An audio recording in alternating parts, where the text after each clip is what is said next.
I, 33F, started dating Harvey, 35M, back in August of last year. We met on a dating app. What caught my attention at first was how articulate he was. He was so intelligent. There was just something about the way he spoke. And he listened to me. He listened to what I said. He seemed genuinely interested in what was coming out of my mouth, and he asked me questions. He asked me questions about my life and about my likes and dislikes and my passions and where I saw myself in 5 years. He asked hard questions and we got really deep really fast. And what I mean by that is that there wasn't any beating around the bush. We were upfront and honest right at the start. He said he wasn't interested in just dating someone just to date someone and waste anybody's time. He said he was looking for his forever. I saw this all as green flags. I had some bad relationships in the past and I definitely had a type. I was into guys who treated me like shit and love bombed me and manipulated me and then treated me like trash. A little context about how I was going into this relationship with Harvey and some past trauma. About 10 years ago, I had been engaged before to someone who was originally from a different country. He wanted to get married so that he could essentially stay in the country. We met while I was on some volunteer work in South America and I totally fell head over heels. He actually had a girlfriend at the time that we met and he said that they ended up breaking it off, but they never did. He came back home with me. I ended up getting pregnant but having a miscarriage. He lived with me and was taking my money and sending it back home to that GF he said he broke it off with. And turns out he actually had 3 kids with her already. Well, I ended up finding out, and by the time I found out, he ended up owing me $30,000. Not only that, but he emotionally and physically abused me, which led to the miscarriage. But I truly believe everything happens for a reason, and it was a blessing that never worked out. Then there was a boy that I had grown up with in my hometown. He treated me like absolute garbage and he ended up actually going to prison. Anyways, these are all stories for another time. So that's all to say that I've been burned. And so with Harvey being so kind and honest right from the start, it just screamed green means go to me. I had never met anyone like him before. He was really good at communicating. If I ever had any doubts about anything, he'd say no, we're talking it out and we're not going to bed angry. He'd call me or text me every day. He forced me to work on my own darkness. He forced me to talk it out instead of going inwards and hiding. I was happy. I felt like things were really going good and he was really helping me upgrade in life and be the best version of me. Well, in October, I had noticed that he still had the dating app on his phone because I saw notifications pop up while we were watching a movie and his phone was on the coffee table. This was after we had agreed on going exclusive. He tried to play it off that he just never actually deleted it and he apologized and deleted it right in front of me. So I bought it. But I ended up bringing it up a week later and we got into a big discussion on how this won't work if I don't trust him. He gaslit me. He made me believe that all was okay and that my own insecurities were just projecting onto him and that wasn't fair. It was basically a diss on me conversation, but I still bought it. At the time, it felt liberating and what he was saying made sense to me. Then in December we were planning on going to Las Vegas for New Year's Eve. Well, a couple of weeks before, he cancels on me and tells me that he's not feeling well. We got into a huge fight and he then dropped this ball on me that he said he had an autoimmune disorder that caused his skin to break out into a big red rash and his skin was all inflamed. He also said that when this happened, his body was so sore, he could hardly walk and could hardly eat, sleep, you name it. He wouldn't even let me come and see him during this time. He just took photos to sort of prove that he was telling the truth. He said he didn't have the energy to see anybody. At this time, he also said he would be working from home. Anyways, so I let the Las Vegas thing slide. Luckily we were able to cancel the flights, but instead of a refund, we ended up getting a credit. This will come into play later. So I let that slide. And then there were quite a few times in January to March where we had planned a date and he would bail on me the night before or the day of. He'd say he wasn't feeling well. He'd blame it on his autoimmune disorder. He said he had planned this beautiful Valentine's Day date for me. There's these botanical gardens that you can go to and they offer a moonlit dinner. But come the day of, I was supposed to be picked up at 6 p.m. and at 4:30, he said he wasn't coming because he wasn't feeling well and needed to rest. He said he'd make it up to me later that week. He didn't want to see me at all. Well, later that week, on the day that he had rescheduled, he was supposed to pick me up at 6 p.m. and around 3 o'clock, he texted me and said that something came up at work and that he wouldn't be able to see me. Then we got into a fight about how he wasn't prioritizing our relationship. Then he brings up that he was too ashamed to admit that he couldn't pay for the date and didn't want me to be paying for anything because he's been so sick and has missed too much work. He said that something actually did come up at work with one of his clients and he said that he couldn't pass on this opportunity or else he'd lose his job. He said if he didn't do the work tonight, that it would have severe repercussions. And I was like, well, I can just come over and we can watch a movie or something while you work. And he said that it doesn't work that way. He said also he was too embarrassed to see me and, again, he said he'd make it up to me. He said once this contract was done, he was going to take me out for dinner. And I said we don't have to even go out, we can eat in and have a date inside. He's like you deserve that best, and I can't do that for you right now. And so I was like are we breaking up then? And he said no, God no, I just need to finish this job, and then I'll be back in good graces with my clients and my boss. I was like okay. So then at the beginning of April, it was my birthday and he had planned to take me out. Well, you guessed it, my birthday came and I actually didn't hear from him all day until about 4 p.m. He calls me and he says happy birthday and he's acting all nice and then suddenly drops this bomb that his skin has flared up so he doesn't want to go out. He apologized and said that we can eat in at his place. I was so eager to see him that day that I just agreed and went over. Well, he complained that his whole body was so inflamed that he wasn't even going to be able to eat. And yeah, he looked red, his skin didn't look great, but I didn't want to eat by myself. It made me feel like shit. Then I kinda had expected him to be huggy and intimate with me, and maybe even get some, if you know what I mean. Nope. Nothing. He sat on one end of the couch. And I sat on the other. And we watched some stupid movie. I got pissed off and I said, why am I even here? And he's like, it's your birthday. I wanted to see you on your birthday. I'm sorry I can't make it special, blah blah blah. And then I'm like, you haven't even touched me. I haven't even gotten a hug. And like I was sort of expecting to be intimate with you tonight since it's my birthday. Then he says, it hurts to move. He said he would kiss me if he could, but it would hurt too bad. And I'm like, really? It would hurt your lips to just keep them there? And then he got mad at me for not understanding. And then he said that he doesn't want to be intimate because his skin condition even affects his downstairs. And I was like, yeah, whatever. So I got up to leave. And then he stops me and brings me this gift bag and he's like, wait, just open this. So I open it all pissed off and it was tickets to Hawaii for the end of April. And then we do end up kissing and making up. But for like 5 minutes because he said that's all he could handle. So I'm like, Harvey, you have to be serious about going to Hawaii, because if you bail on me I'm still going without you and we're over. The moment you text me or call me to bail will be the last time you hear from me. And he goes, yeah, that won't happen. This is what I've been waiting to give back to you. You deserve the world. I'm so sorry I can't be what you want and what you need. Blah blah. So I'm like, no, I'm serious. If you bail, I'm going, and we're over. And he's like, okay, deal. So literally the 5 days before we're supposed to go to the airport and leave for Hawaii, he texts me and he's like, I'm so sorry, please don't hate me, blah blah, don't leave me, I'm just not feeling well, I can't go in the state that I'm in. My skin is on fire. I'm sorry to text you like this, but it just hurts to move my mouth and hurts to speak. He's like, I lost my job, I probably have to move in with my dad, I feel like dump, I'm so sorry. Well, I text him back and I'm like, I'm going anyways, and this is the last time you'll hear from me. We're done. And I meant it. I was like, don't try to contact me. Don't text me. Don't call me. And I spent 15 hours on hold with the airline we booked for to switch over the ticket to my best friend Sienna. So then I end up blocking him because he won't stop contacting me. I went to Hawaii with my bestie and I spent the first few days and the whole flight crying. Then I get this text from a number I don't recognize. It ends up being Harvey. He's like, I know you asked me not to contact you, but I'm just so sorry and you mean the world to me, and gives me this huge sob story. He's like, when you come back, things are going to be different. Well, I bought into it. I felt lonely. I was in paradise and I missed him. I even ended up getting him a little souvenir. I know. I'm weak. Anyways, I end up getting home and he comes over and his face and skin looked totally fine. As if he had made his flare up all up. Anyways, I chose not to say anything. I gave him his souvenir. We have a big long talk about how he's not going to let his disorder get in the way of us. And then he tries to insinuate that he doesn't want to go and live with his dad and he doesn't know where he's going to stay, and he's suggesting that his one chair would look good in my living room. And how my place is so cozy and inviting. But I'm not budging. I'm just like, hey, I like my stuff where it is. And he tries to rub my leg and start up something and I'm pushing his hand away and I get up to make a tea. And he's asking me if everything is okay? And I'm like, yeah, I'm just hurt. And he's like, you're going to let me live on the street? And then I'm like, whoa. Where did this come from? And he's like, well, you aren't saying anything.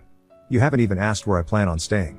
And I'm like, you told me before I left on a trip that we were supposed to be on together that you had planned on living with your father. And he said, I can't go back and live with my dad. I'll lose my mind. And I'm like, well, you can't stay here. I understand that your autoimmune disorder makes it hard to do daily activities and to work sometimes, but that's not my responsibility. You're so flaky. Why would I want to live with someone who is as flaky as you? And then he gets up and he walks over to me and he's like, this disorder is out of my control. And I'm like, yeah. And he's like, why are you blaming me? Why can't you help me out there? And I'm like, you need to help yourself. You constantly bail on me. I can't trust you to pay bills or clean up after yourself in my space. I own this house. It just comes down to the fact that I can't trust you. And then he starts calling me names and crying and saying that I'm making him homeless and he's got a dog and he doesn't know what he's going to do with his dog. And then I'm like, this really is not my problem and not my responsibility. Then I tell him to get out of my house and he's literally sobbing and hyperventilating. And he keeps calling me all night. Sends me about 200 text messages. I end up blocking him again. But he ends up calling and texting me from different numbers. And some of them are unknown. So I just turn my phone off. Well, the next day, I'm at work, I'm a receptionist, and he comes into work right at 9 a.m. when the office is open to the public, and he has a pair of scissors in his hand and he's holding them up to his neck and he's crying and screaming and he falls to the floor right in front of my desk and he's saying things like, "I'll end it all right here in front of you and for all the world to see." I call the police and they come and arrest him. Then my boss calls me into the office before the end of the day and she lets me go. I lost my job. She says we can't have stuff like this happening here, and she said I put people in danger and they're unfortunately going to have to let me go. Well, that job was my lifeline. I literally have no idea what I'm going to do. I'm still $20,000 in debt because of my ex-fiancée. I'm pissed. And honestly in shock. I never imagined anything like this could happen to me. But this guy has totally ruined my life. I wrote this huge thing about him on Don't Date Him. Now I'm here sharing this on Reddit. I'm so done. Not only that, but I got a restraining order against him. I've also had to change my number. It's been about 10 days and I haven't heard from him or anything. Thank goodness. Hopefully he got the hint. So yeah. I have bad taste. But let this be my last lesson. Update, I just got off the phone with Harvey's dad. Apparently Harvey was never paying for the place he was staying at. His dad was this whole time. And he said that Harvey doesn't have an autoimmune disorder, but he definitely does have a skin condition. He said that he had given Harvey a hard deadline to find a proper job, which he had also lied to me about. Apparently he was just working really odd jobs here and there is some techie doing some sketchy shit and refused to get a serious job. He said once the deadline came and went, he cut Harvey off and wouldn't allow him to move back home and was forcing him to figure it out on his own. Very interesting. Velp. Dodge that bullet. Hardly. Now on to the next story. Story 2. Caught my long distance GF at college having sex with a classmate in the locker room, so I recorded a video and sent it to the dean, which got them kicked out of school. I, 27 male, met my girlfriend, 26 female, in high school and we had been together since our senior year. I moved around a lot growing up, so I transferred to my girlfriend's high school senior year.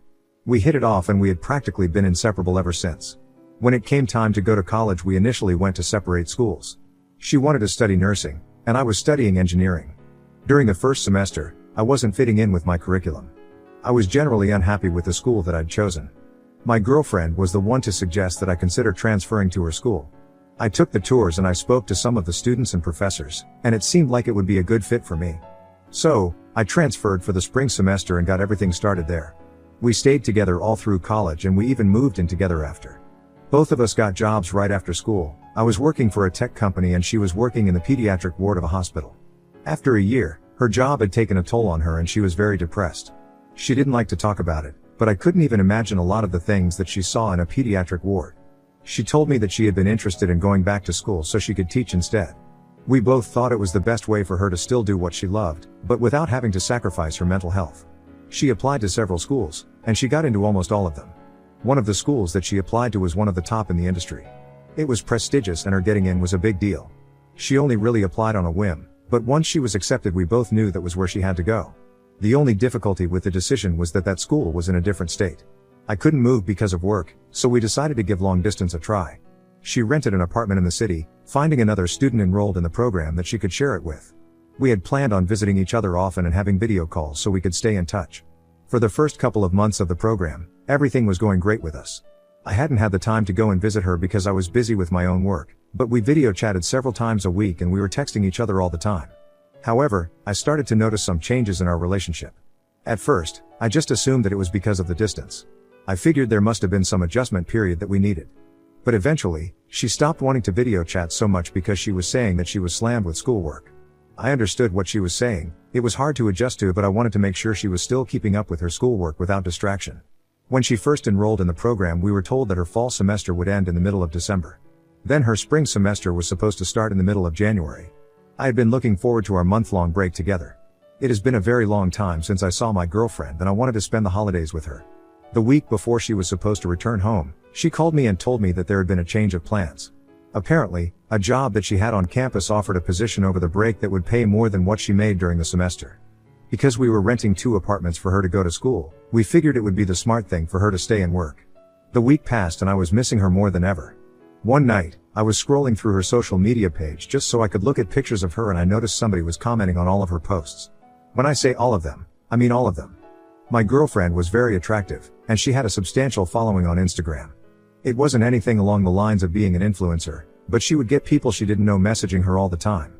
However, the person commenting seemed friendly with her. She hadn't posted any pictures of him on her page, but there were pictures of both of them together on his. They were pictures that could have been two friends hanging out, but at the same time, it looked like it could be more. From what I could tell, they were alone in most of them.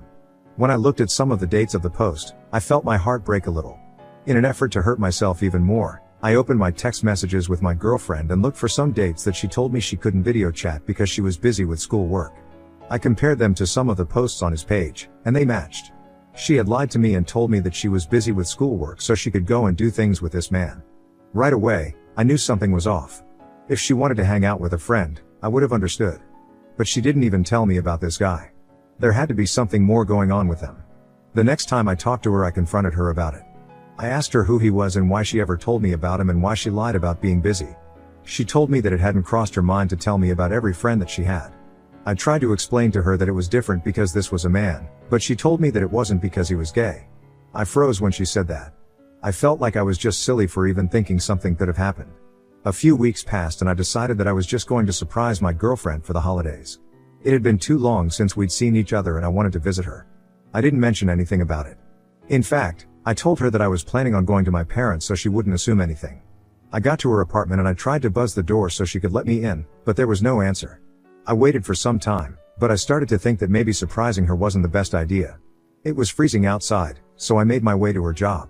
I figured I could surprise her there and then grab her keys so I could wait in the apartment for her. She worked at a student center, but because there weren't many students on campus, she was supposed to be doing clerical work and organizing things. When I arrived at the building, I walked through the door and looked around for her everywhere. But I couldn't find her. Eventually, I ran into another worker and I asked her where my girlfriend was. She told me that she was in one of the locker rooms cleaning with the man I saw on Instagram. She pointed me in the direction and I made my way over there. My heart was racing because I was so excited to see my girlfriend again. As soon as I opened the door to the room, all of the excitement disappeared. I heard a shower running and various moans and giggles coming from the direction of it. Unmistakably, it was my girlfriend's voice. I heard a man's voice whispering and telling her to be quiet too. I didn't know if I should go forward or not. Did I really need to see what was happening? I was frozen for a moment while I tried to decide. I was shocked that she would cheat on me, and even more so that she was doing it in public. My girlfriend had never been someone who was interested in stuff like that. It was unlike her. It hit me while I was standing there that they were on school property doing something they definitely shouldn't have been, while they were supposed to be working nonetheless. I didn't know if I would ever do anything with it, but I thought I should get evidence of it. I pulled out my phone and recorded as I walked closer and got both of them in the frame. I recorded for about 10 seconds while they both stood in the shower having sex. Neither of them even knew that I was there. I walked out and left the building without saying anything else. I considered my options from there. I wanted to tell her that she could just stay in the city and break up with her, but that didn't seem like enough. I looked online at her school's website and found the contact information for the dean of students. I emailed them letting them know that I caught 2 of the students engaging in explicit activities in a public setting in a school building. At first, I got an out-of-office email. But a few days later I got an official response from the dean. They wanted to set up a time to video chat with me so they could get more information.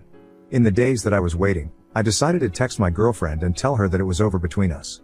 She seemed confused, but I told her that I knew what happened and that I wanted her to be out at the apartment completely. I packed up her things and her sister contacted me to set up a time to come and get them. After the holidays I had my meeting with the dean where I showed her the evidence that I collected and I gave her the names of the students.